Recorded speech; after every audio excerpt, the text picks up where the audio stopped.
Hey internet, welcome back to my channel. Today I have a Japan stationery 100 yen shop haul. Sorry, that was like a long title.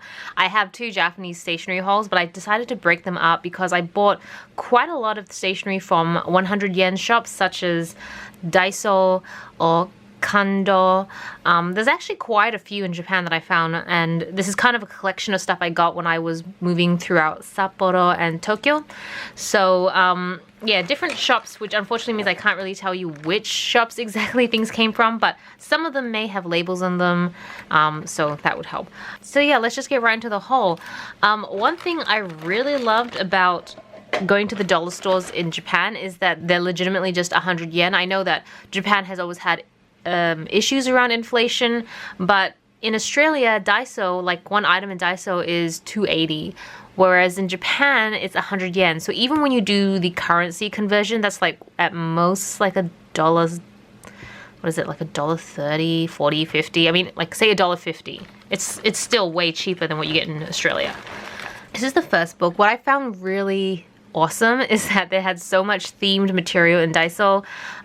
Like they had like huge array of Sanrio stuff, which, I mean, if I could get I don't know if it's genuine, obviously, but I mean, Sanrio is notoriously known for being expensive. It's kind of like Disney, and you could get so many things. I mean, I would legitimately buy the entire store if I had the space at home. So this book is really more for Japanese students, like in Japan, to write all their like kanji and characters. So since I'm learning Japanese, I thought this would be a really great notebook. I'm just going to randomly pull stuff out because I don't think I've ordered anything. And then I'm not sure what, oh, I've got two. One is for Tobias, but these are Sudoku books, all in Japanese, but I mean, they're essentially just like not language specific, like you don't need to know Japanese to play these Sudoku games, but I just thought these would be really fun to have. I do love doing like brain teasers and crosswords and all this sort of stuff, so these were really cheap, and I love that you have, like, they have advanced versions and beginner versions. So I got a couple of those. I think I actually have more. I'm not sure why they're not here, but they may have been in Tobias's suitcase, so maybe that's why. So I got a couple stickers. I know in Australia we actually have some of these, but obviously not for the same price. Like a lot more expensive in Australia.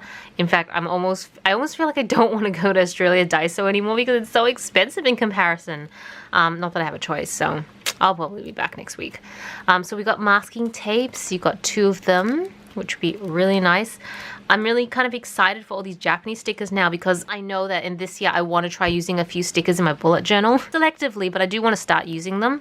So these are going to come in really handy. You've got some cat date stickers, some animal stickers, some Inushiba stickers. So cute. And we've got some, these are like washi, this is like washi tape material, but just like the strips, so you can use them to like close packages or just seal jars and stuff like that. And we've got like a thinner version. So you get a couple of sheets in these. It's not just like that one sheet. So I got some washi tape, not a lot, but I really like these because they were so thin, like incredibly thin in comparison to your average washi tape. And I thought that was really cool. So the design, this is essentially the design here. You can see it right there, if it would focus. Yeah, there we go. It's different depths, it's a little hard, but essentially it's like grass with ladybugs and flowers. So I thought that would be really good at creating some borders. And then this one is kind of like that star pattern. I'll open it up, but yeah. Oh, I didn't realize this was actually kind of foiled. Yeah, I don't know if you guys can see, but yeah, it's kind of like a foiled texture on it, which is pretty cool. Yeah, from this I couldn't tell it was foiled, but no, this is foiled. So that's like a bonus because I know that foiling stuff is more expensive. I got another washi tape here. Got little like houses, and I like that this one wasn't like straight cut washi tape. It's like different shapes. We'll open this up. All right, it's not really washi tape material. It's like sticker material, but you can see all these cute little houses, which I thought was adorable. So something else I bought, it's a stamp set, but the stamp set, so you've got like a little holder here, and then you can like cut out each of these individual stamps and slot them into this holder, and then just stamp an entire word. And what I liked about this one is, I don't know if you can tell, but it's all Japanese hiragana. So I don't have anything like this. I've never seen anything like this, and I figured this would be really cute. So you can kind of see this is cutting it out, putting it in, and then stamping it. Yeah. No idea what I'm going to use it for yet, but I mean, that's one of those things when you go to the 100 yen shops, you're like, that's really cool. Not sure what I'm going to use it for, but it is only like $1.50, so I think I'll go get it.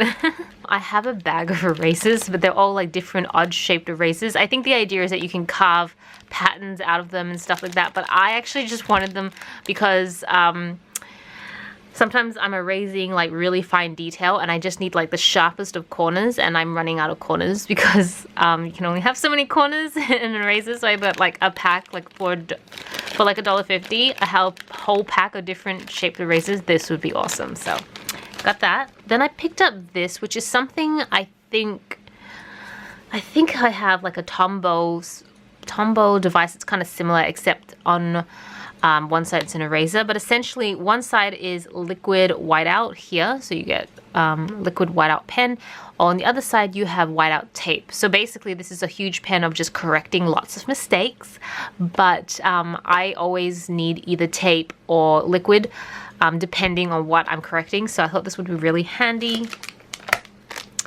I got a couple pens here. So I got like a calligraphy pen, I've got a highlighter, like full on like uni branded stuff in Daiso. Like I was really impressed that you would find this stuff in like $1, like a 100 yen shop. In the Daiso in Australia, everything's kind of like Daiso branded, so you wouldn't find branded stuff, but I just, you can tell, I was really impressed. And then the last thing were these like fine water-based pen. They reminded me of the highlighters that I bought in Daiso Australia, like these ones that I got. Like it looked really similar branding except in a pen form, which I hadn't seen in Australia, so I wanted to try these out. So I think what I'm going to do is I'll try these pens, calligraphy pens out, so you guys can see it, but also so I can see it because I'm kind of curious too. So yeah, I'll be right back. Okay, so first one I'm going to try out is this highlighter. I'm pretty sure it's going to be saturated in the color, but what I really liked about it is, I don't know if you can see, but there's a clear window just underneath. So the good thing about this is that you can kind of see the text coming up as you highlight. It helps you highlight in a straighter line. That's so cool. So let's give it a shot. Yeah. It's pretty standard blue. It's not very pastel or anything, but I think just having this window is going to help me with if I'm highlighting anything in books and I just want to highlight in a straight line. Oh, and I completely forgot there's like another side to it here, which is more like the marker side. Same type of ink, but just finer. And so now I have this calligraphy pen. I have a lot of calligraphy pens, but this one I think is gray from what I saw. And I don't have anything in gray. So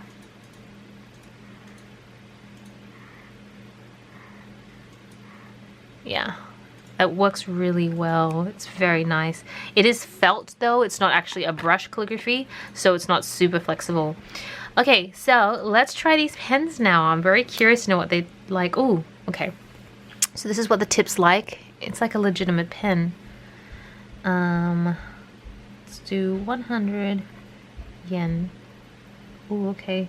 The tip's a little flexible, like there's a bit of give, and it's so fluorescent that you can't really see it. Hopefully you can kind of see it. Okay, this one, the tip is not as flexible. It's a little bit more stiff. It's very light and fine. I hope it's coming up on camera. Okay. And then this one, the tip is actually more flexible and more inky. I found that the blue wasn't as inky. This one is pretty flexible and inky as well, so maybe it's just the blue one that's a little bit odd. And then, yeah. Okay, so it's just the blue one. Felt a little bit scratchy, but the rest are quite flexible and inky. But it's so light, I don't know if you can see it. Now I'm wondering, what am I going to use this for? It's just so, like, it's not pastel highlighters, so it's not like the ones that I found in Australia Daiso. They're more like traditional highlighters, except for the green. The green is pretty muted, but then the orange and yellow are quite fluorescent, and kind of the pink as well. Alright, now that I've tried it, I'm not really sure what I'll use it for, but I'm sure I'll find something for it. Anyways, hope you guys found this video interesting. I love going through those 100 yen shops. Every time I go to Japan, I feel like things change and there's just so much to see. I did get a few other items that weren't stationery related, more like kits, and I love putting together all those little nano Lego kits and stuff like that. Ooh, let me show you one I got. I already made it. So this is one of the characters I made. It's just a little penguin, and it was just so much fun. So I bought a couple of these just to make, so I could I could display them in front of my television or something like that. Just like souvenir memorabilia, but one that I could put together. And I love penguins, one of my favorite animals, so I'm so happy about this. But yeah, the 100 yen shops in Japan are so much fun. I'm so glad. I hope you guys enjoyed this video. Thank you so much for watching. This is Celina reporting from my room. Back to you, internet.